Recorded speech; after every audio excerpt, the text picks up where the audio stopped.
কালকে আবু রায়হান তেলাওয়াত করে নাই? এই যুবকরা ছিল না? দেখছো আবু রায়হান তো বড় হয়ে গেছে, পিচ্ছি বলা এখন বড় হয়ে গেছে, মাশাআল্লাহ। ওর তেলাওয়াত ইউটিউবে আছে, শোন, তো আমার বাংলার গর্ব। চোখের পানি যদি না আসে জীবনে আর তেলাওয়াত শুনবি না, বলে দিলাম। যা, কোন সময় শুনবি? বাথরুমে বইয়া, বালিশে বইয়া? তো গো ডিউটি যখন শেষ হয়ে যাইব, যেবার শেষ, নেগেটিভ পজিটিভের ডিউটি কি শেষ, এরপরে লিখবি তেলাওয়াত। এবার আমি ঘুমাবি, তেলাওয়াতটা চালু কইরা বালিশের পাশে মোবাইলটা ফালায় শুনতে শুনতে ঘুমায় যাস, দেখিস কি মজা লাগে। তুই ভাবতেই পারবি না যে এইরকম কলিজার টাননেওয়ালা তেলাওয়াত।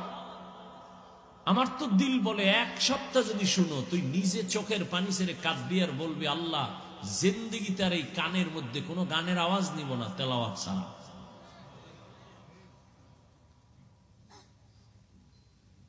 আমার অনুরোধ, আমি ডেইলি শুনতে কিনা, ফাঁকে ফাঁকে একটু তেলাওয়াত শুনো না, আল্লাহ কবুল করে।